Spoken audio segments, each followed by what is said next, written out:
മുസ്ലിമീങ്ങളെ, ഇനി നിങ്ങൾ ശ്രദ്ധിക്കുക. ഇവിടെ വന്ന മൗലവി എന്താ പറഞ്ഞത്? ഖുർആനിലേക്ക് ക്ഷണിച്ചാൽ മോമിനാണോ മുസ്ലിമാണോ അവനെല്ലാ ഇമാമിങ്ങളെയും വലിച്ചെറിഞ്ഞ് ഖുർആനിലേക്ക് പോകണമെന്നാണ്. അപ്പൊ ഏതൊരു സാധാരണക്കാരനും തോന്നും, ഖുർആനല്ലേ ഇമാമിനേക്കാൾ വലുത്. ഓ മുസ്ലിമീങ്ങളെ, ദുരുദ്ദേശത്തിന്റെ വാക്കാണത്. യഥാർത്ഥത്തിൽ ഖുർആൻ അറിയുന്നത് ഇമാമിങ്ങൾക്കാണ്. അവര് പഠിപ്പിച്ചതാണ് ഖുർആനിന്റെ ആശയം. അത് വിട്ടിട്ട് ആരെങ്കിലും ഒരാൾ ഖുർആനിലേക്ക് വരൂ എന്ന് പറഞ്ഞ് ഖുർആൻ ഓതുന്നത് കേൾക്കുമ്പോ നമ്മൾ ഇമാമിങ്ങളെ വിട്ട് അവരുടെ പിന്നാലെ പോയാൽ അവസാനം ഇസ്ലാമെന്ന് പുറത്താണ് കേട്ടോ. ഇനി ഞാൻ നിങ്ങൾക്കതിന്റെ തെളിവുകൾ ഓരോന്നോരോന്ന് കാണിക്കുകയാണ്. ഇതെന്താണ് സാധനം എന്ന് നിങ്ങൾ കാണുന്നുണ്ടോ? നല്ല തൊപ്പിയും തലപ്പാവും ധരിച്ച് താടിയുള്ളൊരു മനുഷ്യനതാ ഒരു പുസ്തകം വായിക്കുന്ന ഒരു ചിത്രം. ഇതിന്റെ പേരെന്താണ്? ബൈബിളിന്റെ പരിശുദ്ധി. ഖുർആനിന്റെയും ഹദീസിന്റെയും അടിസ്ഥാനത്തിൽ, ഖുർആനിന്റെയും ഹദീസിന്റെയും അടിസ്ഥാനത്തിൽ ബൈബിളിന്റെ പരിശുദ്ധി. ഇതാരാണ് എഴുതുന്നത്? എഴുതുന്നത് ഏതെങ്കിലും ക്രിസ്ത്യാനിയുടെ പേരുള്ളവനല്ല. ഇത് എഴുതുന്നതാരാണ്? എഴുതുന്നത് സഹോദരന്മാരെ ഗയാസുദ്ദീനാണ്. ഗയാസുദ്ദീനാണ് ഇത് എഴുതുന്നത്. അപ്പൊ നിങ്ങൾ മനസ്സിലാക്കണം, ഈ ഗയാസുദ്ദീൻ എഴുതുന്ന ഈ ഗ്രന്ഥം ഇതിലെന്താ പറയുന്നത്? ഇതിന്റെ ചില വാചകങ്ങൾ നിങ്ങൾക്ക് ഞാൻ വായിച്ചു കേൾപ്പിക്കുന്നു. നിങ്ങൾ മനസ്സിലാക്കണം. ആ ഏതെങ്കിലും ഒരു മനുഷ്യൻ വന്ന് ഖുർആനിലേക്ക് വരൂ എന്ന് പറയുമ്പോ ഇമാമിങ്ങളെയും മുൻഗാമികളെയും വലിച്ചെറിഞ്ഞ് അതാണ് ഖുർആൻ എന്ന് മനസ്സിലാക്കി പോയാൽ അവനതാ യഹൂദി മതത്തിലാണ്, നസ്റാനി മതത്തിലാണ്. സംശയം വേണ്ട. വായിക്കട്ടെ, കേട്ടോളൂ.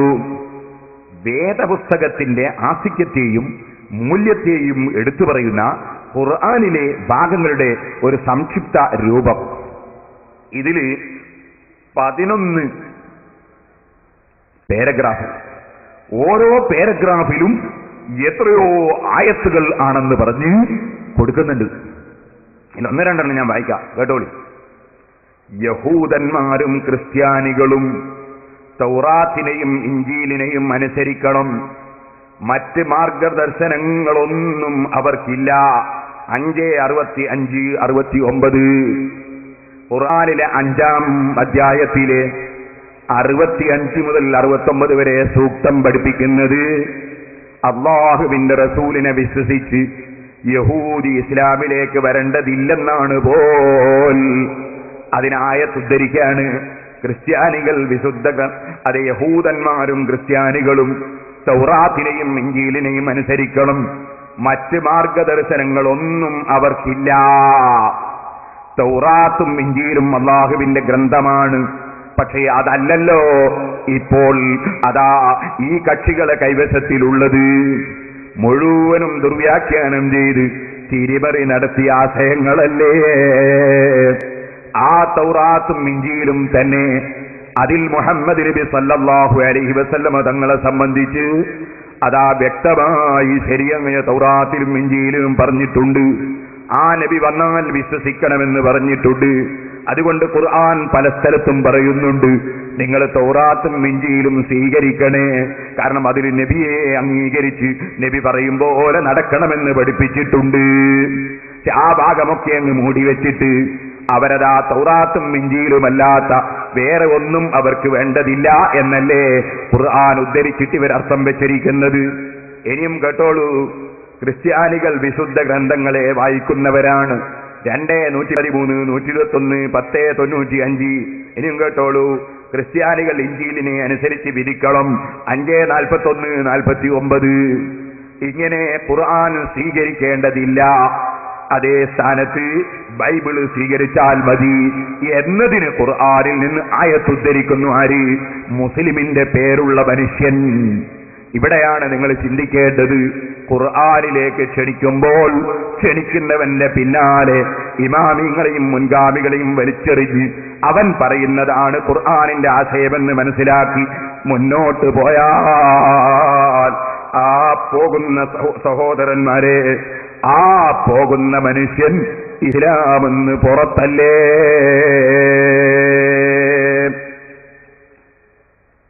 എന്നാൽ ഞാൻ കൊല്ലത്ത് വെച്ച് പ്രസംഗിക്കുമ്പോൾ ഈ അടുത്ത് ഞാൻ അവിടെ കേൾപ്പിച്ച് മറുപടി പറഞ്ഞിട്ടുണ്ട് നമ്മുടെ സെലഫിക്ക്. അയാൾ അവിടുന്ന് എന്താ ചെയ്തതെന്നറിയോ? തൗറാത്തും ഇഞ്ചീലും അല്ലാഹുവിന്റെ ഗ്രന്ഥമല്ല എന്ന് വരുത്തി തീർക്കുന്ന പ്രസംഗം. ഞാൻ പറയട്ടെ, തൗറാത്തും അല്ലാഹു ഇറക്കിയതാണ്, ഇഞ്ചീലും അല്ലാഹു ഇറക്കിയതാണ്, സബൂറും അല്ലാഹു ഇറക്കിയതാണ്, ഫുർഖാനുൽ അദീമും അല്ലാഹു ഇറക്കിയതാണ്. പക്ഷേ പരിശുദ്ധ ഖുർആനിനൊരു പ്രത്യേകതയുണ്ട്. അതെന്താണ്? ഇന്നാ നഹ്നു നസ്സൽന ദിക്റ വ ഇന്നാ ലഹു ലഹാഫിദൂൻ. ഖുർആനിൽ കൈകടത്തലുകൾ നടക്കാതെ അല്ലാഹു പറയുന്നു നമ്മൾ സംരക്ഷിക്കും. ആ സംരക്ഷണം എങ്ങനെയാണ്? ബൈബിൾ കൈകാര്യം ചെയ്ത പണ്ഡിതന്മാരെ പോലെയല്ല, തൗറാത്ത് കൈകാര്യം ചെയ്ത പണ്ഡിതന്മാരെ പോലെയല്ല. ഖുർആൻ അത് കൈമാറി വരുന്ന ഇസ്ലാമിന്റെ മുസ്ലിമീങ്ങളെ ഇമാമുകൾ ആ തൗറാത്തും ഇഞ്ചീലും കൈകാര്യം ചെയ്ത പണ്ഡിതന്മാരെ പോലെ പണത്തിന് വേണ്ടി പടച്ചവന്റെ കലാം അല്ലാഹുവിന്റെ ഖുർആൻ തിരിമറി നടത്തുന്ന വ്യക്തികളായിരിക്കൂല. അതുകൊണ്ട് റസൂലുള്ള മുതൽ ഖിയാമത്ത് നാൾ വരെ അത് കൈകാര്യം ചെയ്യുന്ന പണ്ഡിതന്മാർ, ഇമാമിങ്ങൾ സത്യസന്ധന്മാരായിരിക്കും. അവർ ദുന്യാവിനെ വില കൽപ്പിച്ച് ഖുർആൻ തിരിമറി നടത്തൂല. മുസ്ലിം ഉമ്മത്തിൽ അങ്ങനൊരു കാര്യം നടക്കൂല. അതിലൂടെ അല്ലാഹു ഖുർആൻ സംരക്ഷിക്കും. ഈ സമുദായത്തിന് ഇങ്ങനെ ഒരു പ്രത്യേകതയുണ്ട്. ഖിയാമത്ത് നാൾ വരെ ലാ തസാലു ത്വായിഫത്തും മിൻ ഉമ്മത്തി ളാഹിരീന അലൽ ഹഖ്, സത്യത്തിന്റെ മേൽ വെളിവായി വിജയിക്കുന്നവരായി ഈ സമുദായത്തിൽ അതാ ഒരു വിഭാഗത്തെ അല്ലാഹു നിലനിർത്തുമെന്ന് നബി സല്ലല്ലാഹു അലൈഹി വസല്ലം തങ്ങൾ പറയുന്നു. ആ കക്ഷികൾ ആരാണ്? സഹീഹുൽ ബുഖാരി മറിച്ചു നോക്കിയാൽ ഇമാം ബുഖാരി ആ കക്ഷികൾ ആരാണ് എന്നത് സഹീഹുൽ ബുഖാരിയിൽ അതാ പറയുന്നു. ബാബു ഖൗലിൻ നബി സല്ലല്ലാഹു അലൈഹി വസല്ലമ ലാ തസാലു ത്വായിഫത്തും മിൻ ഉമ്മത്തി ളാഹിരീന അലൽ ഹഖ് യുഖാതിലൂൻ. ഹഖിന്റെ മേൽ നിന്നുകൊണ്ട് പടവരുന്നവരാണവര്. വഹും അഹ്ലുൽ ഇൽമി, അത് ഈ സമുദായത്തിലെ ആലിമീങ്ങളാണ്, സമുദായത്തിലെ ഇമാമീങ്ങളാണ്. അവരൊരിക്കലും തന്നെ പിഴച്ചു പോകൂല, പിഴവിന് കൂട്ടു നിൽക്കൂല. ആ ഇമാമീങ്ങൾ മുഖേനയാണ് ഖുർആനിന്റെ സംരക്ഷണം. എന്നാൽ അയാളെന്താ പറഞ്ഞത്? മുപ്പര് പറയാണ്, തൗറാത്തും ഇഞ്ചീലുമൊക്കെ കൈകടത്തലുകൾ നടന്നുപോയി, ഖുർആനിൽ യാതൊരു കൈകടത്തലുകളും നടക്കുകയില്ല. അതിനെന്താ കാരണം? ഖുർആൻ അല്ലാഹു എല്ലാ കാലത്തുമുള്ള സംഗതികൾ അറിയുന്ന അല്ലാഹു ഇറക്കിയതാണ്. ഇപ്പൊ തൗറാത്തും ഇഞ്ചീലും ഇറക്കിയതാരാ? അത് സെൽഫിയാ? തൗറാത്തും ഇഞ്ചീലും ഇറക്കിയത് അല്ലാഹുവല്ലേ. പക്ഷേ തൗറാത്തും ഇഞ്ചീലും അല്ലാഹുവിന്റെ ഗ്രന്ഥമല്ല എന്ന് വരുത്തി തീർക്കുന്ന പ്രസംഗം ഞാനത് അവിടെ കേൾപ്പിച്ച് മറുപടി പറഞ്ഞിട്ടുണ്ട്. പറയട്ടെ, എന്താണ് അങ്ങനെ പറഞ്ഞാലുള്ള തകരാറ് എന്ന് ഞാൻ പറയണോ? നമ്മളിപ്പോ തന്നെ ഒരു ചോദ്യം ചെയ്തിട്ടില്ലെങ്കിൽ കുറച്ച് ദിവസം കഴിയുമ്പോ യഹൂദികളും ക്രിസ്ത്യാനികളും നമുക്ക് എടുത്തുകൊണ്ടുവരും ക്ലിപ്പ്. നമ്മളോട് പറയും, കണ്ടോ നിങ്ങളെ മുസ്ലിം പണ്ഡിതൻ അയാളെന്താ പറഞ്ഞത്? ഖുർആനിൽ കൈകടത്തലുകൾ നടക്കാതിരിക്കാൻ കാരണം ഖുർആൻ പടച്ചവനിറക്കിയതായതുകൊണ്ടാണ്. ഇപ്പൊ തൗറാത്ത് ഇഞ്ചീലും പടച്ചവനിറക്കിയതല്ല എന്നല്ലേ നിങ്ങളെ ആശയം? അത് നിങ്ങളെ ഖുർആൻ എന്നെതിരല്ലേ എന്ന് ചോദിച്ചിട്ട് യഹൂദികൾ നമ്മളെ മുമ്പിൽ